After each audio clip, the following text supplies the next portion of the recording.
started, right? And just taking the example of it, we can continue further now. Just give me a couple of seconds. Wait for a moment.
Lecture છે કે નથી? Hello, lecture છે ને ભાઈ? Lecture ચાલુ છે. મેં કીધું કે 2 મિનિટમાં હું આવું છું. મારી એક ફાઇલ શોધવી હતી જે આપણે લાસ્ટ ટાઈમ લીધેલી, ઓફલાઈન ઓનલાઈન બંને કમ્બાઇન્ડ ક્લાસમાં કર્યો હતો, એટલે એ ફાઇલ નથી મળતી. ચલો શરૂ કરીએ. हेलो यस सर, चालू करो. अभी हाँ, यस यस. तो last time let me share the screen. Last time का प्रोग्राम मुझे मिल नहीं रहा था, कहाँ पे सेव किया अभी देखना पड़ेगा, because the same machine was not there. I think other machine was there. हमने स्ट्रक्चर स्टार्ट किया है, राइट? और एक सिंपल प्रोग्राम लिया था हमने स्ट्रक्चर का, एंड स्ट्रक्चर के साथ उसका फंक्शन भी वहीं पे, फंक्शन ऐड कर दिया था हमने. एक ऐसा प्रोग्राम लिया था. तो structure in C and structure in C plus plus. तो ये जो स्टार्टिंग के 2 टॉपिक है. If I am sharing the screen, I think दोनों ग्रुप में स्क्रीन विजिबल है अभी, पीडीएफ फाइल सिलेबस का. Yes sir. Yes sir. हाँ, तो ये जो पहले 2 पॉइंट है ना बेटा, क्लासेस और object, structure in C, structure in C plus plus, इन दोनों का डिफरेंस हम देख रहे थे. सी की जो स्ट्रक्चर है उसका हमने ऑलरेडी एक प्रोग्राम देखा था अभी रन करके, और किस तरह से उसके वेरिएबल की वैल्यूज वगैरह एक्सेस हो सकती है वो देखा था. सी प्लस प्लस के अंदर जो स्ट्रक्चर है उसके अंदर आपको जो सी का लिमिटेशन है कि भाई स्ट्रक्चर का वेरिएबल कोई भी एक्सेस करेगा, कोई भी उसको यूज करके चेंज कर सकता है कहीं भी, उसको हम कंट्रोल करने के लिए ये तीसरा पॉइंट है, लिखा है एक्सेस स्पेसिफायर्स। तो जैसे मैं एक स्ट्रक्चर को रिव्यू करूं आपके लिए क्विकली, सी प्लस प्लस की बात कर रहा हूं मैं।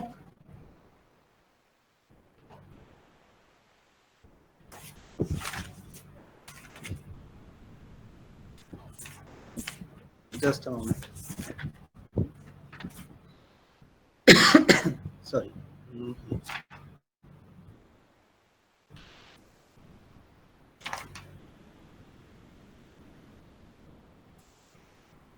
हमने शायद सैलरी, बोनस, सैलरी और एज और सैलरी ऐसे कुछ लिया था हमने। हाँ, एज और सैलरी का प्रोग्राम बनाया था। What actually I want to specify is access specifiers. Okay,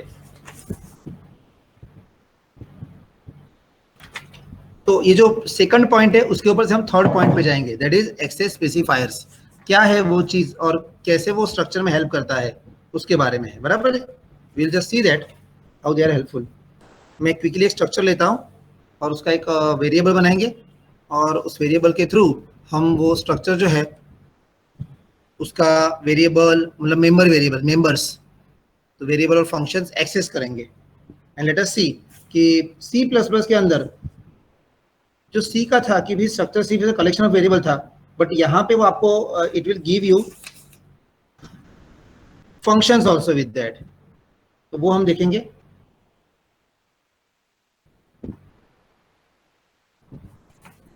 late me quickly recap that.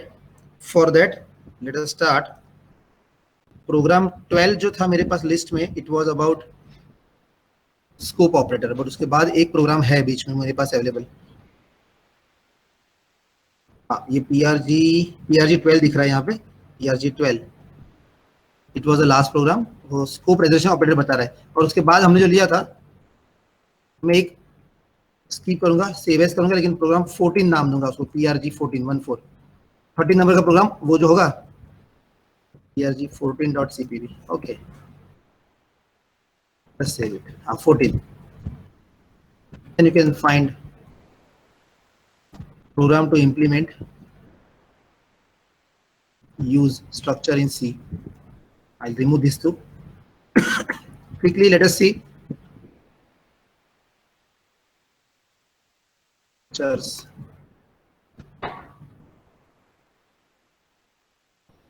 तो हम बोलेंगे structure in C++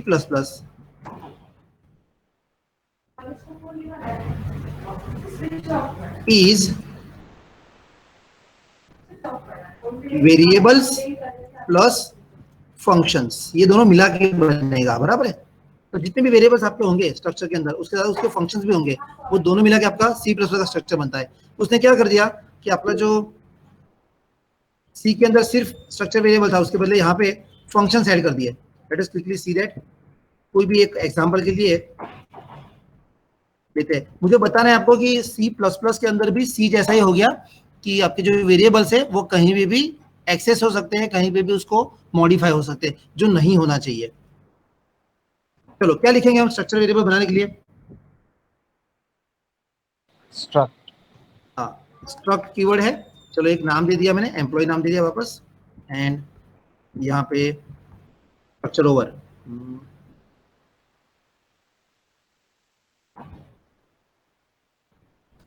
employ structure के अंदर फॉर एग्जांपल आपने वेरिएबल ले लिए, I have salary and bonus, तो वेरिएबल है मेरे पास, एज वेल एज कहीं पे मेरे पास फंक्शन होंगे। ये C++ का इसलिए लेट अस से गेट सैलरी, और इंटीजर एज और एक वाई, दो वेरिएबल लेता है वो। एंड दूसरा एक फंक्शन है मेरे पास, इंटीजर रिटर्न करता है, नाम देता हूं मैं गेट है, तो ये पुट सैलरी। ये फंक्शन जहां पे भी यूज होगा वो इंटीजर रिटर्न टाइप है। हम लोग क्या लिखना पड़ेगा, मुझे यहाँ पे रिटर्न लिखना पड़ेगा ना। हाँ, तो रिटर्न लिखेंगे, और रिटर्न मुझे कौन सा वेरिएबल है, सैलरी का मैं वापस भेजूंगा। ये गेट सैलरी है उसके अंदर जस्ट चेक करता हूँ इफ आपका एज वेरिएबल बाहर से जो पास होगा अगर वो लेस देन 20 है सपोज, तो मुझे क्या होना चाहिए, सैलरी वेरिएबल के अंदर जो भी वाई मतलब सैलरी वैल्यू भेजेंगे, फॉर्मूला दे रहा हूं मैं, हाफ कर दो, वाई मतलब यहां से सैलरी भेजूंगा मैं, अगर 20 से लेस है तो उसको सैलरी हाफ जाएगी, अगर एल्स जैसा कोई एक कस्टमाइज्ड कंडीशन मैंने भेजा, अदरवाइज सैलरी इक्वल टू जो भी आप पास करोगे वो वैल्यू आनी चाहिए। वाई मतलब आपका सैलरी है, या तो उसको आप SAL ऐसा कुछ भी दे सकते हो, इट इज नॉट कि आपको वाई मतलब क्या है, मैं सेल कर देता हूँ, चलो whatever salary you pass half करके भेजना है।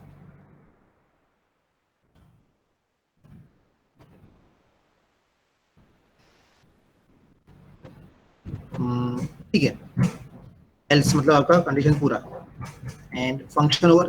तो कैन आई सी ये स्ट्रक्चर जो बना एम्प्लॉय नाम का, उसके टोटल कितने मेंबर हो गए, हाउ मेनी टोटल मेंबर्स, कैसे 3 कौन कौन से बताओ। 3 int void int हाँ और 2 4 function। इंट है लेकिन 2 हुए ना, वो तो मेंबर सैलरी और बोनस, करेक्ट 4 करेक्ट, मतलब 2 variables and 2 functions, total 4 members of employee structure. Now whenever I create any structure variable over here, यहाँ पे मैं करता हूँ स्ट्रक्ट एम्प्लॉय E1 और लेट अस से E2, दो मैंने वेरिएबल क्रिएट किए। Now whenever we set this, कैसे करेंगे कि जैसे सपोज क्लियर स्क्रीन हो जाए दो, यस, मुझे पहले वाले का वो फंक्शन कॉल करवाना है E1 डॉट भाई गेट सैलरी, अंदर उसका एज पास करता हूं मैं, 19 एज है, 10,000 सैलरी है, और सपोज E2 है उसका भी गेट सैलरी करता हूं, एज है सपोज 22 और उसका 10,000, दोनों का सेम भेज रहा हूँ मुझे। अब दोनों में डिफरेंस आना चाहिए ऑब्वियसली, 19 और 22 है उसके हिसाब से, कंडीशन के हिसाब से, तो दोनों की क्या क्या वैल्यू है। अब वैल्यू है तो C out suppose E1 dot put salary, ये मैं फंक्शन यूज कर रहा हूँ क्योंकि ये फंक्शन जहां कॉल होगा वहीं पे उसकी वैल्यू वापस देगा। और यू नो वेरी वेल, यहाँ पे एक काम करते हैं हम लोग, एक ENDS यूज करता हूँ, इसका मतलब क्या हुआ, किसी को याद रहा, what was that, and line. And line. Next line आएगा स्लैश एन जैसा, करेक्ट, और E2 का भी पुट सैलरी। अब दोनों के सैलरी में फर्क होना चाहिए क्योंकि दोनों के अंदर जो फंक्शन के अंदर मैंने वैल्यू पास की है 19, तो ये कंडीशन में जाएगा लेस देन 20 होगा, सैलरी जो भी है पास किया 10,000, उसमें से माइनस करेगा हाफ ऑफ इट, मतलब 5,000 माइनस करेगा, तो उसका हाफ कर दिया उसने, पर हाँ, और दूसरे के अंदर पूरा जाएगा, तो पहले वाले का सैलरी हाफ होना चाहिए, दूसरे का फुल होना चाहिए, ऐसे दो आउटपुट आने चाहिए। एंड लेट अस से गेट CH अभी वेट पे कर रहे हैं, F2 सेव यस। प्रोग्राम समझ में आ गया सबको, right, let us run this, alter F9, I compile it and let us से control F9, can you see, पहला आउटपुट 5,000 है, दूसरा 10,000, ये पहला E1 वाला वेरिएबल था, दूसरा E2 वाला वेरिएबल, क्यों पहले का 5,000 आया, हाँ क्योंकि ये कंडीशन में ट्रू हो गया, एज लेस देन 20 है, तो सैलरी का उसने सैलरी डिवाइड बाय 2 मतलब हाफ करके माइनस कर दिया, तो हाफ ही आएगा ना, तो वो हाफ बन गया था। पर सेकंड टाइम जब आया गेट सैलरी, वही फंक्शन E2 वाले के लिए भी रन हुआ, तो E2 वाले के अंदर वैल्यू 22 थी, तो एल्स में गया और कंप्लीट वेरिएबल का वैल्यू स्टोर कर दिया उसने। ये तो सिंपल लॉजिक है कहने का, अभी यहाँ से अपना मेन लॉजिक स्टार्ट होता है। पहला पॉइंट तो ये डिफरेंस था C++ और C का, कि यहाँ पे C के अंदर ओनली वेरिएबल थे, यहाँ पे उसके फंक्शन भी साथ में आ गए, राइट, लाइक ये फंक्शन और ये फंक्शन, ये आपका स्ट्रक्चर हो गया। पर दूसरा एक यहाँ पे प्रॉब्लम रहता है कि जैसे मैंने अगर यहाँ पे E1 डॉट, उसका 5,000 था ना, अगर उसका मैंने सैलरी ये वेरिएबल यूज किया और यहाँ पे समथिंग 8,000 स्टोर कर दिया, या तो E2 dot salary equal to, let us say मैंने उसकी वैल्यू कम कर दी, 9,000 करा दी, मतलब वो 5 का 8 बढ़ गया और ये 10 का 9 कर दिया मैंने। फिर मैं अगर वही चीजें ये वापस यूज करता हूँ, सी आउट वाले दोनों statement, control insert shift insert, वापस मैं आउटपुट देख रहा हूं दोनों का, तो पहले के बदले आउटपुट चेंज आने चाहिए, और आते हैं वो उसका ड्रॉबैक है, कंट्रोल F9। यस देखो, पहले 5000 था, उसका वैल्यू 8000 हो गया, 10000 आता था प्रिंट आउट, उसका वैल्यू 9000 हो गया। तो you can see this change that structure variables, structure के अंदर जो मेंबर्स है उनको आप सीधा मेन के अंदर इस तरह से ऑब्जेक्ट डॉट सॉरी मतलब वेरिएबल डॉट मेंबर वेरिएबल ऐसा लिख के चेंज कर सकते हो। ये चेंज नहीं होना चाहिए, ये चेंज एक्चुअली नहीं होना चाहिए, बराबर ना। सैलरी कैसे आपकी सेट होनी चाहिए, तो ये फंक्शन के थ्रू ही सेट होनी चाहिए, यस और नो। हाँ, तो ये ड्रॉबैक रहा। अब इस ड्रॉबैक को यहाँ पे मैं कमेंट डाल देता हूँ, तो अभी ऐसे रखते हैं, E one dot salary 8000 and 9000 change कर ट्राई किया, F2। तो यहाँ पे एक यूज आता है, it is called access specifier in C++। ये क्या है, ये ऐसे कीवर्ड्स है, if I say what is they, keywords for permission of a variable of members। Permission किस बात की, कि वो members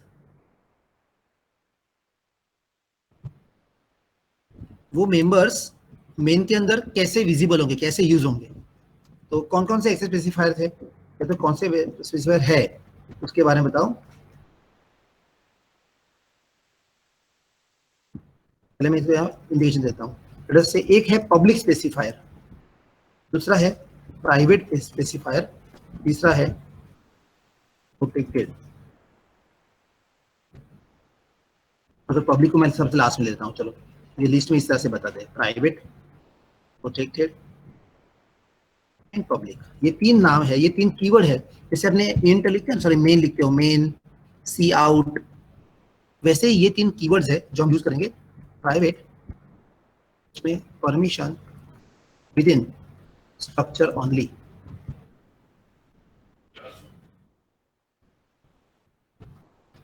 permission of use with in structure only, structure के अंदर ही उस वेरिएबल को यूज कर पाएंगे, वेरिएबल और फंक्शन। ओके, प्रोटेक्टेड जो है परमिशन अप टू, ये आएगा चाइल्ड, हम बताएंगे उसको आगे कैसा यूज होता है। प्रोटेक्टेड चाइल्ड क्लास, या ऐसे बता सकता हूँ आपको, child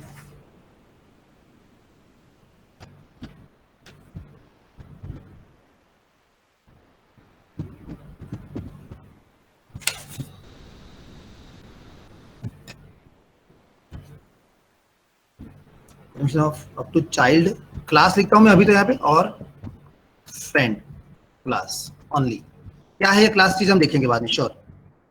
and public permission of use outside structure, मतलब यहाँ पे मैं आपको इंट्रोड्यूस कर देता हूँ, स्ट्रक्चर को दूसरा नाम दिया है class. Permission of use outside class anywhere,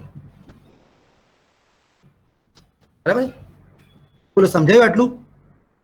ये तीन कीवर्ड है जो कि हम वेरिएबल के आगे लिखते हैं तो उसका परमिशन उस तरह से सेट होता है।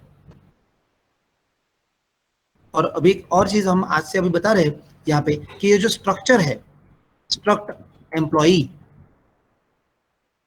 बराबर है, तो स्ट्रक्ट के बदले यहाँ पे क्लास कीवर्ड लिखा जा सकता है, you can write class keyword also. तो अभी इस फाइल को, अच्छा ये हमारा स्ट्रक्चर वाला फाइल था ना, और इसमें कमेंट भी लिख देता हूँ मैं यहाँ पे, लिखता हूँ member variable can be modified in main, बराबर ना। ये मॉडिफाई हो रहा है member variable, which is not a good practice। बस फाइल को मैं यहाँ पे F2 सेव कर रहा हूँ, और सेव एज करके एक नई फाइल लेता हूँ 15, जिसमें मुझे आपको ये सब दिखाना है। तो हम पहले तो क्या कर रहे हैं, ये जो 14 वाली फाइल थी ये 15 है, right. Program to use class in C++। अभी क्लास आ गया और class is relation of variables plus functions, हो गया। और एक्सेस स्पेसिफायर्स बस in C++ keywords for permission of members, बराबर है। ये 3 आ गए। हाँ, ये 15 वाली फाइल का डेटा हो गया CVS। तो can you see the change now? देखिए यहाँ पे मैं लिखता हूँ क्लास, उतना ही चेंज है। फिर ये जो है सैलरी और बोनस, ये वेरिएबल जो है वो नीचे मेन से अपडेट नहीं होने चाहिए डायरेक्ट, तो मैं इनको बोल देता हूँ यहाँ पे प्राइवेट। ये दोनों वेरिएबल प्राइवेट हो गए, ऐसा लिख के कॉलम देना है। और ये गेट सैलरी फंक्शन है वो तो मेन में यूज होना चाहिए, तो उसको मैं लिख देता हूँ पब्लिक। समझाइए कहीं? किसी को समझ में आया कि हमने क्या किया?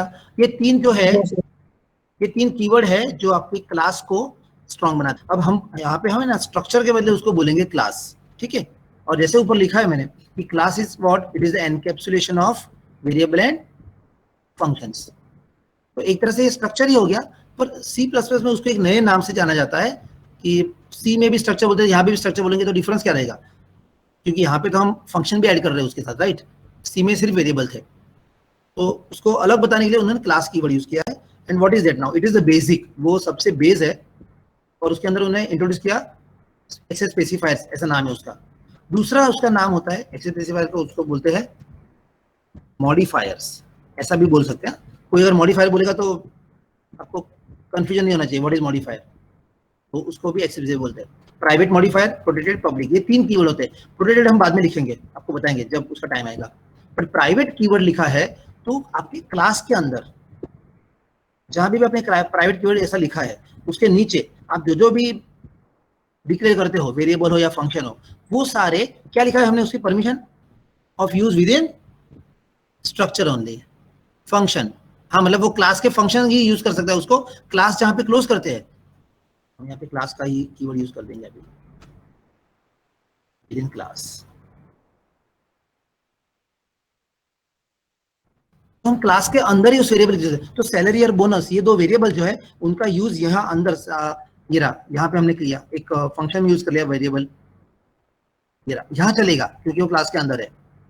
कुछ सैलरी में रिटर्न कर रहे हैं हम लोग, हाँ ये क्लास के अंदर है, यहाँ तक चलेगा वेरिएबल का यूज। और ये हमारा ये क्लास ओवर, तो ये सबसे पहले आपका प्रोग्राम हो गया क्लास का,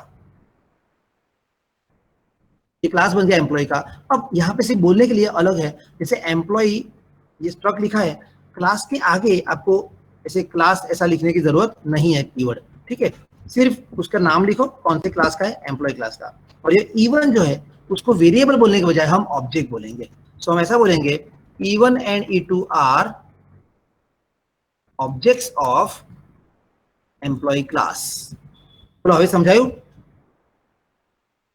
यस सर। वेरी गुड, सबसे इजी हो गया है। तो E1 ये ऑब्जेक्ट हो गया, E2 ये ऑब्जेक्ट हो गया, किस क्लास का भाई? एम्प्लॉय क्लास का। तो एम्प्लॉय क्लास में जो जो मेंबर्स होंगे वो सारे इसको मिलेंगे। अब आपने अभी बताया कि ऊपर एम्प्लॉय वाले क्लास में कितने मेंबर्स हैं? 4 मेंबर आपने बोला था, 2 ये रहे, हाँ 2 वेरिएबल 2 फंक्शंस। अब सिर्फ चेंज इतना हो गया कि भी क्लास के 4 मेंबर में से ये जो 2 वेरिएबल है वो कैसे है, मतलब वो क्लास के बाहर अलाउड नहीं है, किसी और फंक्शन में अलाउड नहीं है, ये उसका सिक्योरिटी आ गया। और ये जो बाकी 2 फंक्शन थे गेट सैलरी और किस टाइप के हैं, तो भाई पब्लिक टाइप के हैं, तो क्लास के बाहर यूज कर सकते हो। तो हमने क्लास के बाहर यहाँ पे उसको यूज किया, ये allowed, this is allowed. Put salary function भी अलाउड, हाँ, बट ये इवन डॉट सैलरी जो है वो अलाउड नहीं होगा। ये पुराना कमेंट में लिख देता हूं, निकाल देता हूं, correct, this is not allowed, ये नहीं होना चाहिए अलाउड। देखिए हम इसका आउटपुट भी देखेंगे, यहां तक तो सही था, कि पुट सैलरी आता है, फिर ये इस प्रोग्राम में ये E1 dot salary, E2 dot salary,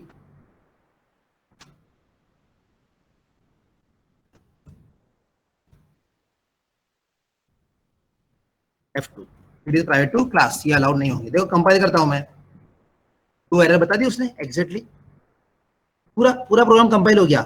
तो इंट मेन के वहां पे एम्प्लॉय E1 E2 वो भी उसने समझ लिया, आगे स्ट्रक्ट लिखा नहीं है, फिर भी उसने कंपाइल ठीक से कर लिया, क्योंकि ये उसका सिंटेक्स है कि सी जैसा स्ट्रक्ट कीवर्ड आगे लिखने की यहाँ पे जरूरत नहीं है, क्लास जैसा कीवर्ड लिखने की जरूरत नहीं, सिर्फ आप क्लास का नाम लिखो और उसका ऑब्जेक्ट लिख दो, सीधा ऑब्जेक्ट क्रिएट हो जाएगा।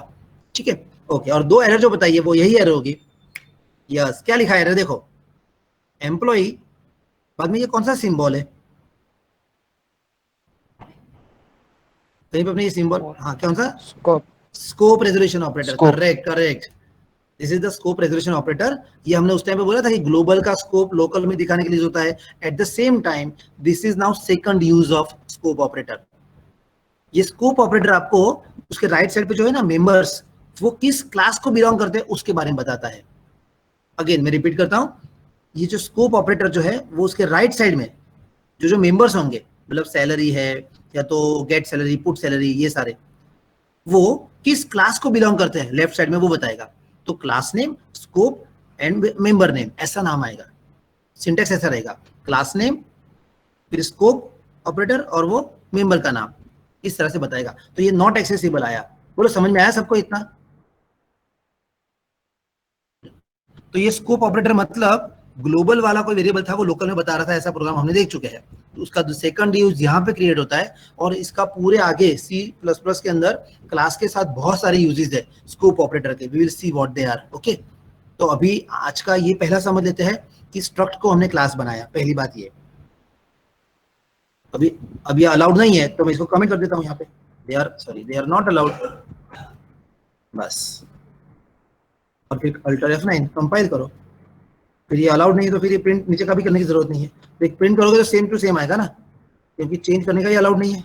अगर वेरिएबल की वैल्यू चेंज ही नहीं कर सकते क्योंकि वो प्रोटेक्टेड हो गई, मतलब वो सॉरी क्या बोलते प्राइवेट वैल्यू हो गई, तो उसको क्लास के अंदर ही चेंज कर सकते हैं।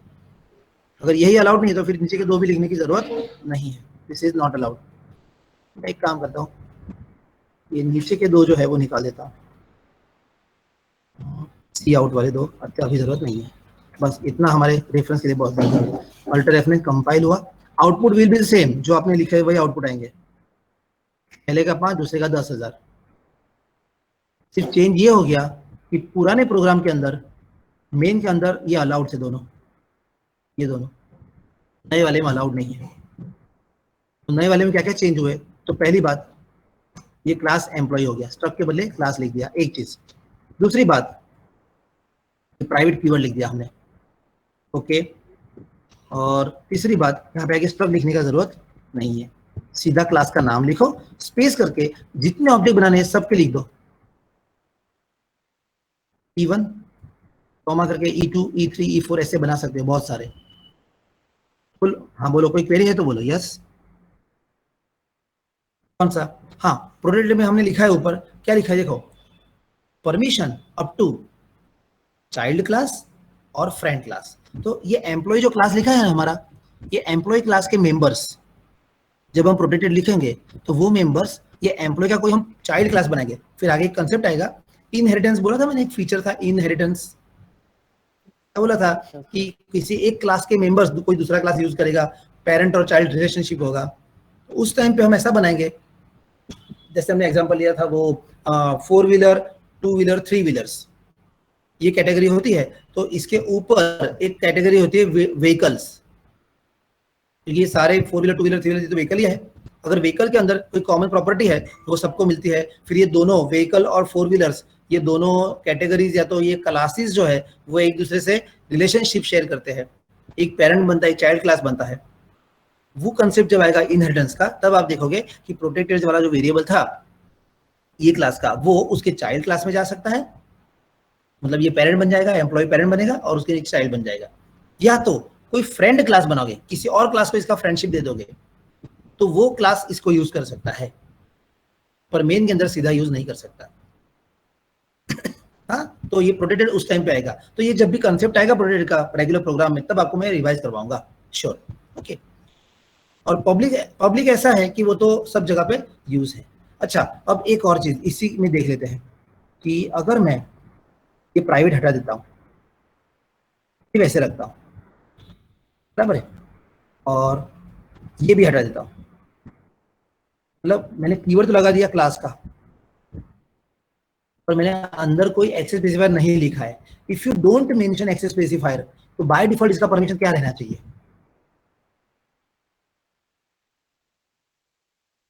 स्ट्रक्चर में क्लास में प्राइवेट बन जाता है बाय डिफॉल्ट। कैसे? चलो देखते हैं। अल्टर F9,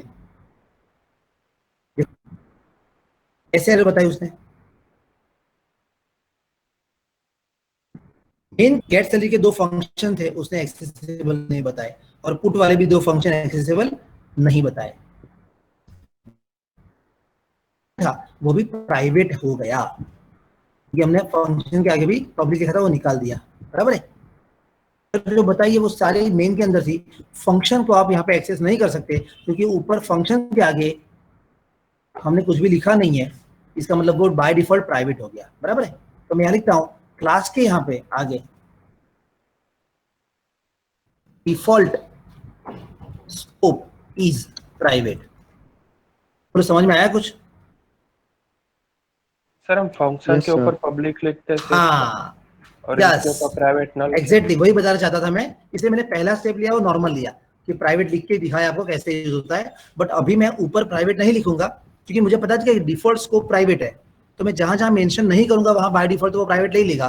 अगर मुझे कोई चीज को पब्लिक बनानी है तो बस उसमें पब्लिक लिखना पड़ेगा, पब्लिक कीवर्ड लिख दो, उसके नीचे जितनी भी चीजें होंगी वो सारी पब्लिक बन जाएगी। गेट सैलरी, इंट मतलब पुट सैलरी वाला पब्लिक हो गया, कहां तक? क्लास ओवर तक।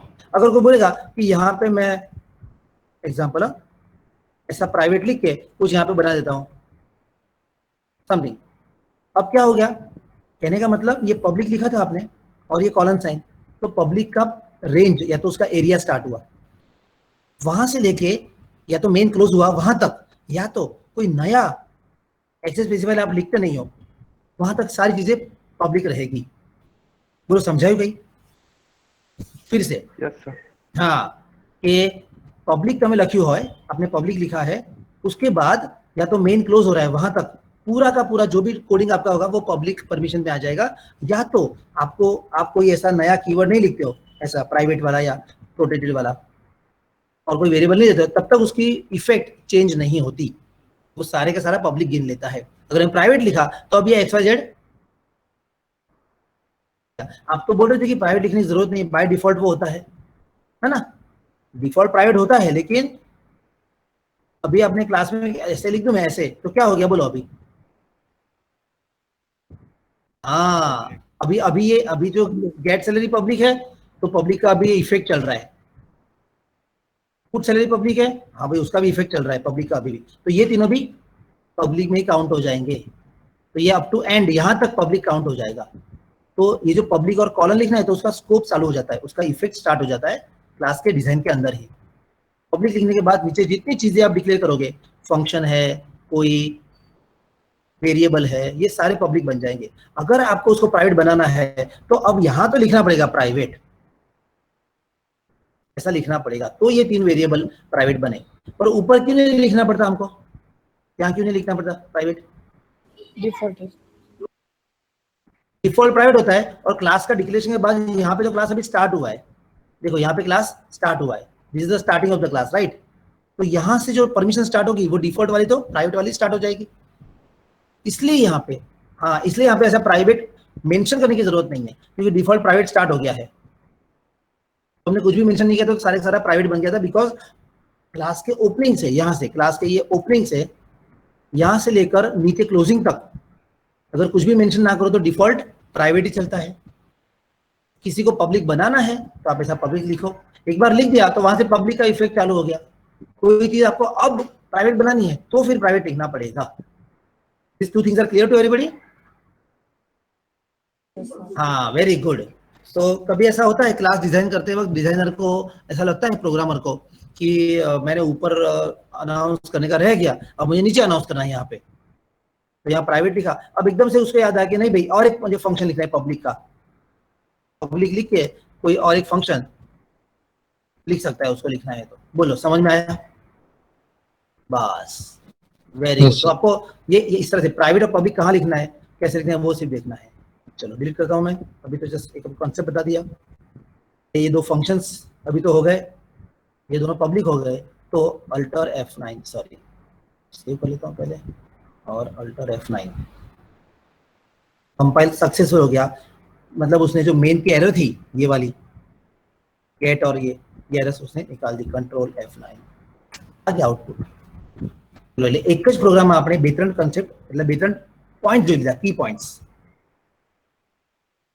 स्कोप प्राइवेट है इसलिए यहाँ पे प्राइवेट नहीं लिखा, पर एग्जांपल के लिए आपको यहाँ पे अभी मैं लिख देता हूँ प्राइवेट, जो कि आपको स्क्रीनशॉट लेना है। तो बस ये प्राइवेट है और ये पब्लिक स्टार्ट है। F2 save. ये सबसे पहला प्रोग्राम हमारा, सबसे पहला प्रोग्राम क्लास का है। और दूसरी बात ये समझिए, यहाँ पे एनकैप्सुलेशन कहाँ पे आया, कौन बताएगा? अगर कोई वो कीवर्ड समझाए तो। What do you mean by encapsulation?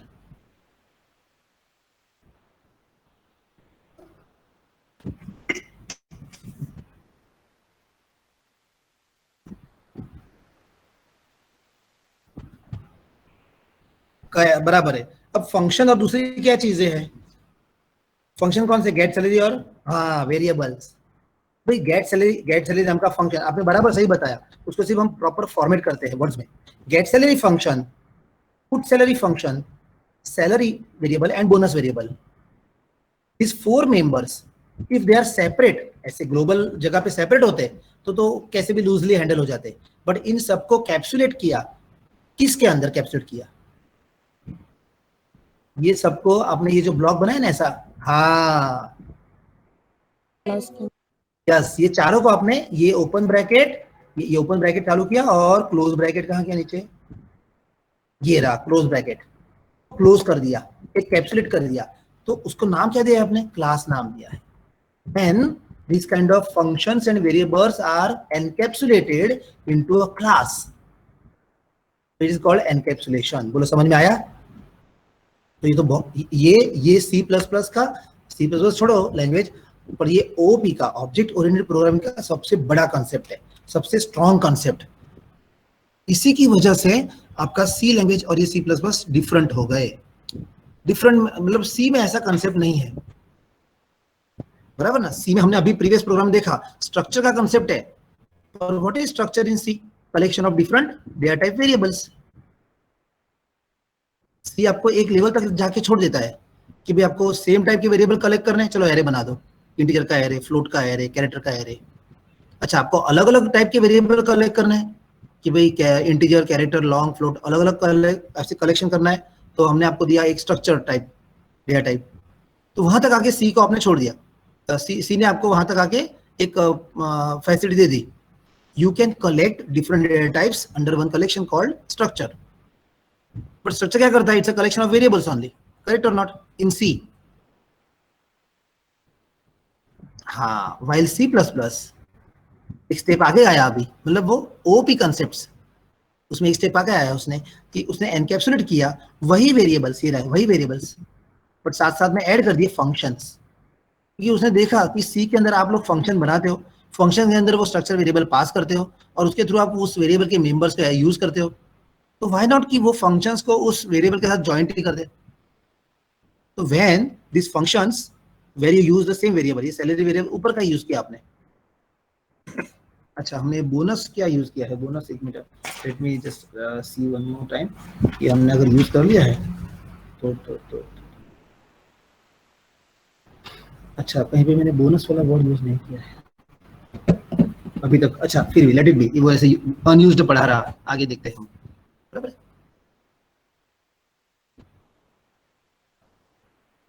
हाँ बोलो बोलो। तो सी की सारी ग्राफ फाइल यहाँ पे यूज होती है, सी के अंदर graphics.h फाइल है। हाँ, डेव सीपीपी एक दूसरा एनवायरनमेंट है, हाँ वो डेवलपर सीपीपी वो एक दूसरा एनवायरनमेंट ही है, C++ जैसा, मतलब ये टर्बो सी जैसा ही है। तो वो सपोर्ट करता है मतलब ग्राफिक्स को इन लार्ज सेंस, राइट। और ये एक्सेस स्पेसिफायर्स, ये मॉडिफायर्स ऐसा नाम है, फिर और एक उसका एक नाम लिखी दो मैं यहाँ पे, विजिबिलिटी लेबल्स ऐसा भी बोलते हैं उसको, okay,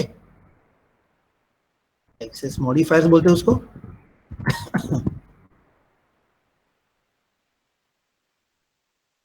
for permission of members also known as visibility labels. तो ये जो प्राइवेट पब्लिक प्रोटेक्टेड ये 3 कीवर्ड जो है उनको हम एक्सेस स्पेसिफायर्स बोलेंगे। एक्सेस कैसा होगा, या तो उसको एक्सेस मॉडिफायर्स बोलते हैं, वो मॉडिफाई करते हैं कि हमारा कोई भी वेरिएबल फंक्शन का यूज किस तरह से किया जाएगा, या तो तीसरा नाम है उसका विजिबिलिटी लेबल्स। तो आपको उस वेरिएबल या तो फंक्शन का विजिबिलिटी बताते हैं। विजिबिलिटी मतलब वो कहां तक विजिबल है, क्लास के अंदर विजिबल है, क्लास के बाहर मेन में विजिबल है, चाइल्ड क्लास में विजिबल है, फ्रेंड वाले क्लास में विजिबल है। जैसे एक क्लास के मेंबर्स की विजिबिलिटी डिसाइड होती है। तो that's why I can say कि private protected public they are visibility labels. तो वो क्लास के मेंबर्स, जबकि आपने बोला ये 4 मेंबर है, 2 वेरिएबल 2 फंक्शंस, तो ये 4 मेंबर्स क्लास के बाहर कहां पे विजिबल है वो बताता है, इसलिए उसको बोलते हैं विजिबिलिटी लेबल्स। या तो उसका दूसरा नाम भी है, ये रहा, एक्सेस मॉडिफायर बोलते हैं, या तो उसको एक्सेस स्पेसिफायर बोलते हैं, ठीक है। पर ये तीनों कीवर्ड याद रखने, ये सॉरी तीनों वर्ड्स याद रखने। वो एमसीक्यू वगैरह में बहुत घुमा के आपको पूछ सकते हैं कंफ्यूज करने के लिए। और ये तीनों का एक ही मीनिंग होगा। There are 3 keywords, private, protected and public. While can say private is the default scope. अगर क्लास है तो डिफॉल्ट स्कोप प्राइवेट हुआ। अच्छा, इसी रेफरेंस में आप बताओ कि अगर स्ट्रक्चर होगा तो उसका डिफॉल्ट स्कोप क्या होगा। हाँ, वेरी गुड। स्ट्रक्चर के अंदर C++ में भी स्ट्रक्चर के अंदर वेरिएबल लिखो या फंक्शन लिखो, वो सीधे का सीधा मेन के अंदर यूज हो जाते हैं। फंक्शन यूज होता है, वेरिएबल यूज होता है, स्ट्रक्चर वाला वो तो पब्लिक हो गया मतलब easily. But that is not a good practice. अगर कोई प्रोग्राम यहाँ से वेरिएबल की वैल्यू चेंज कर दे तो फिर ये ऊपर गेट सैलरी फंक्शन करके वैल्यू डाल के फंक्शन कंडीशन करके सेट करने का मतलब ही क्या रहा। There is no use of this kind of things if you can straight way change the value of it. So changing of value should not be allowed directly, allowed नहीं करता है। Very good. चलो, तो आप पहले programme समझाए बद्धा ने, very good. समझे क्या हो तो अपने स्क्रीनशॉट ले लीजिए। से हमने चालू किया है हमारा क्लास का प्रोग्राम। चलो आप पहले छे અને इसको सिलेक्ट करो। The first page.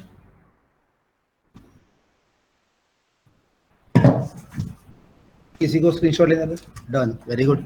બધાનું થઈ ગયું? ડન? Yes, sir. ઓકે, હવે બીજું છે. Okay,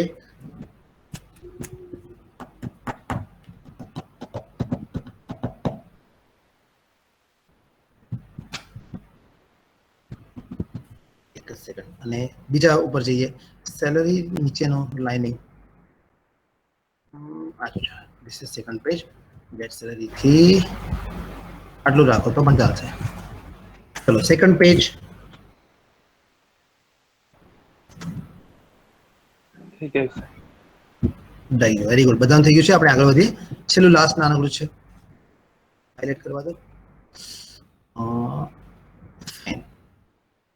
Let's see out main over. Very good.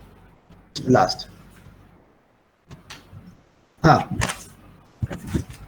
अच्छा ना, बिल्कुल नहीं, क्योंकि प्राइवेट वेरिएबल जो है ना वो क्लास का जो डिक्लेरेशन खत्म हो गया, जहाँ पे ऊपर वो डिजाइन खत्म हो गया, उसके पहले एक्सेस हो सकता है, बस उसके बाहर कहीं भी एक्सेसिबल नहीं है, नॉट एनी अदर वे। और क्लास के, हाँ, क्लास के अंदर मेंबर को यूज करने का एक ही तरीका है, फंक्शन के अंदर, है ना। कोई बोलेगा कि क्लास के अंदर मैं ऐसे ही लूजली लिख दूं, असाइनमेंट स्टेटमेंट तो नहीं चलता है, वो तो डिजाइन है ना सिर्फ ऐसे। मतलब आपने क्वेश्चन उठाया तो यहाँ पे मैं आपको एग्जांपल बता दूं, सपोज कि हाँ हाँ पॉइंटर सही है, तो पॉइंटर मतलब इसका, ये क्लास एम्प्लॉय का ऑब्जेक्ट बना इवन, इवन कहाँ गया नीचे, ये रहा इवन। ये ऑब्जेक्ट जब बनता है, ऑब्जेक्ट बना मतलब क्या हुआ कि ये डिजाइन था उसका एक रियल वर्ल्ड का इंस्टेंस क्रिएट हुआ, फिजिकल। तो कंप्यूटर में फिजिकल चीज मतलब मेमोरी होती है, तो इसका मतलब E1 को मेमोरी मिली, E2 को मेमोरी मिला, रैम का, अभी तो रैम में था ना ये प्रोग्राम, इसलिए रैम का मेमोरी मिला होगा। तो कितना मेमोरी मिला है, तो मेमोरी काउंट करते हैं इसकी। चलो, ये क्लास जो है उसके अगर कोई वेरिएबल बनाते हैं, सॉरी ऑब्जेक्ट, तो उसको कितनी मेमोरी एलोकेट होती है नॉर्मली, तो देखिए इंटीजर वेरिएबल कितना है, ये वेरिएबल कितने बाइट का होगा, 2 बाइट्स। चलो 2 और एक bytes. वेरिएबल है 2 बाइट्स, तो टोटल 4 बाइट्स हो गए। हाँ 4 बाइट के बाद हाउ मेनी फंक्शंस आए नाउ, 2 फंक्शंस। ये फंक्शन की कितनी मेमोरी ऑक्यूपाई करेगा, कोई बताएगा? 2 bytes. 4. 4 4 बाइट्स। byte. हाँ कैसे? सर 2 इंटीजर वेरिएबल्स है. तो इंटीजर तो 2 बाइट है, वो तो आर्ग्यूमेंट से बात है, मैं 5 लिख दूं 10 लिख दूं।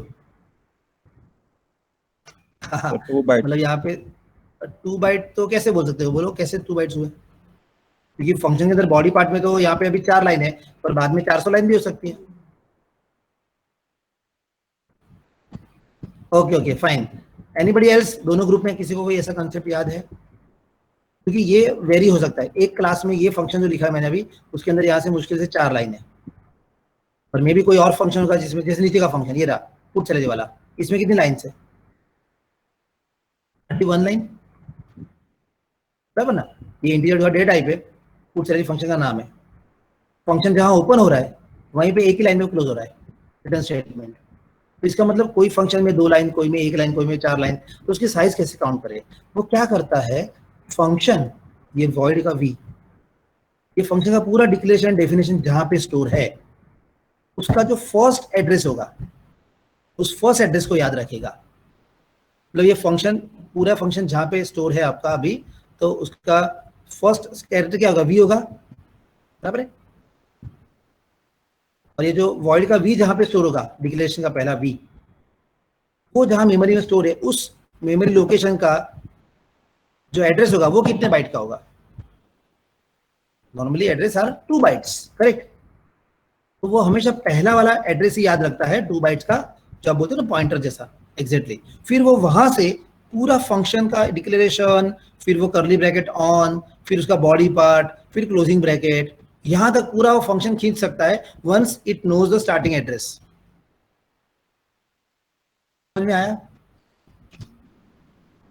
हाँ, रैम में वो ऐसे प्रोसेस करता है कि वो फंक्शन का स्टार्टिंग का जो फर्स्ट कैरेक्टर है, उसका जो फर्स्ट बाइट का एड्रेस होगा ना, वो याद रखता है। एंड वो ये फर्स्ट का जो एड्रेस होता है, वो एड्रेस हमेशा पॉजिटिव होता है, 2 बाइट्स का होता है।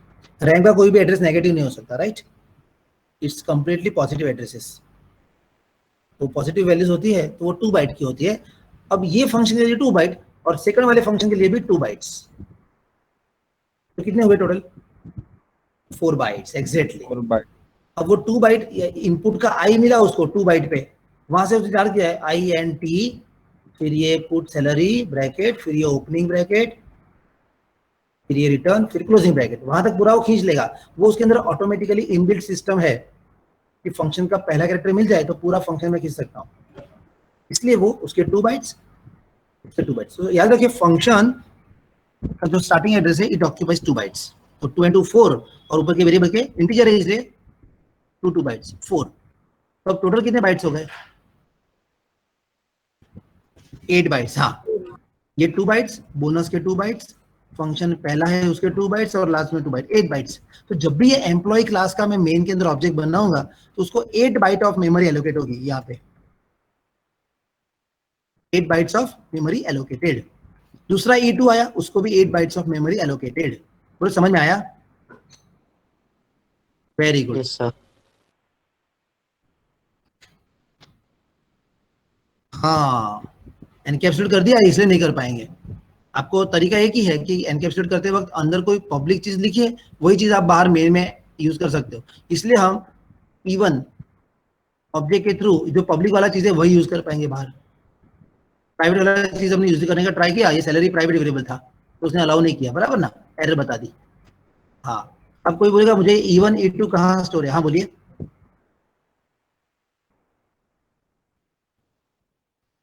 नहीं, डिफरेंट, एरे जैसा नहीं है, वो रैंडमली जैसे मिलता है वैसे स्टोर करता है। जो मैंने 8 बाइट बोला वो 8 बाइट का, नॉर्मली अभी मेरा रैम बहुत फ्री है इसलिए कंटिन्यूस 8 बाइट मिलते होंगे उसको, बट नॉट नेसेसरी।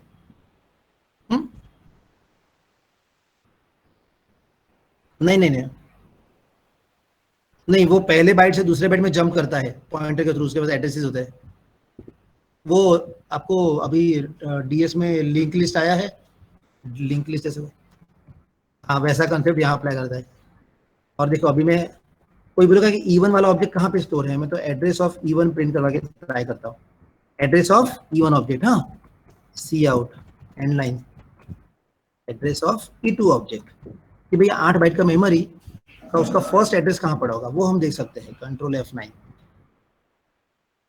ये देखिए ये अभी लाइव मेरे रैम के अंदर OX मतलब 0x मतलब हेक्सा, उसके बाद 8F88FFF2, यहाँ से मेरा E1 ऑब्जेक्ट स्टार्ट हो रहा है, और नीचे है 8F88FFEE, ये एड्रेस से मेरा E2 ऑब्जेक्ट स्टार्ट हो रहा है।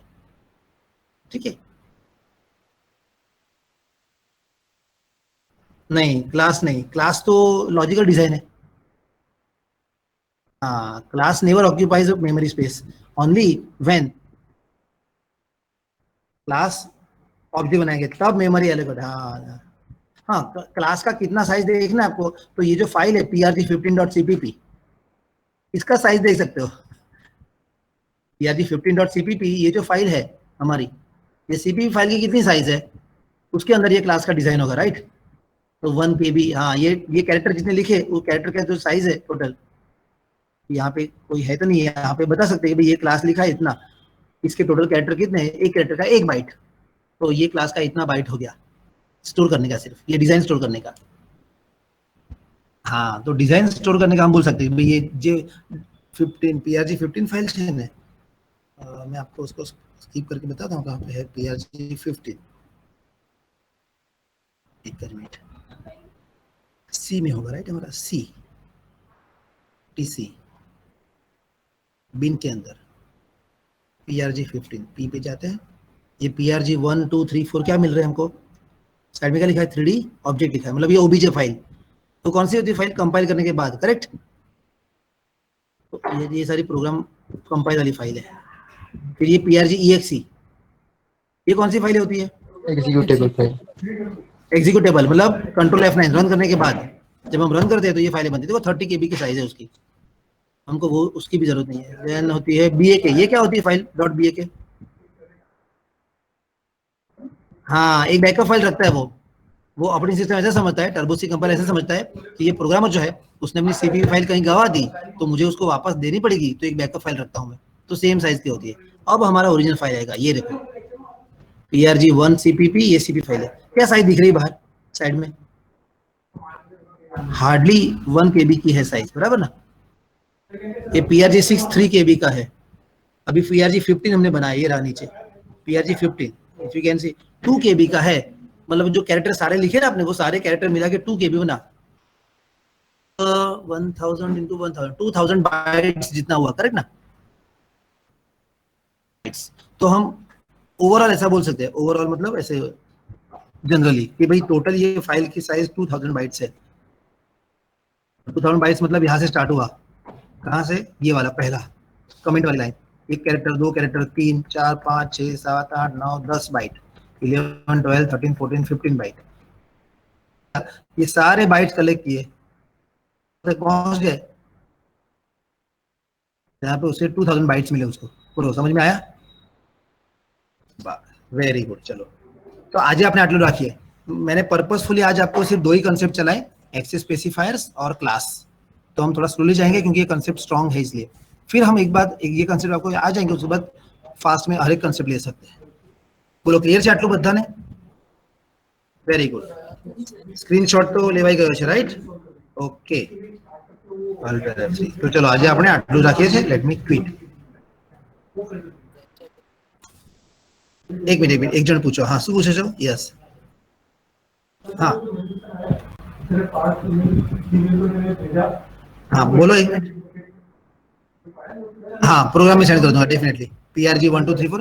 आई थिंक मैंने क्लासरूम में पहले के प्रोग्राम सेंड किए हैं क्या, यूनिट 1 के बाद शायद, देख लो સારું જોઈ લેવા દો મને। हाँ तो હું પ્રોગ્રામ ફાઇલ્સ લખીને યુનિટ 1 પાર્ટ 1 એવું લખીને મોકલીશ, અને આ જે છે ક્લાસનો પ્રોગ્રામ ત્યાંથી આપણે prg15 થી લઈને નવા પ્રોગ્રામ સ્ટાર્ટ એવું સમજીએ, બરાબર ને, સેકન્ડ પાર્ટના। Okay let me send it to you I will send you today. હા આના પછી તમારે લેક્ચર થશે. હા આના પછી લેક્ચર છે, 2 મિનિટનો બ્રેક અને લેક્ચર સ્ટાર્ટ થશે હા તમારો. ઓકે યા બાય બેટા એવરીબડી. ચાલો Bye, sir. બાય બેટા. Yes bye. Bye, sir. Bye take care.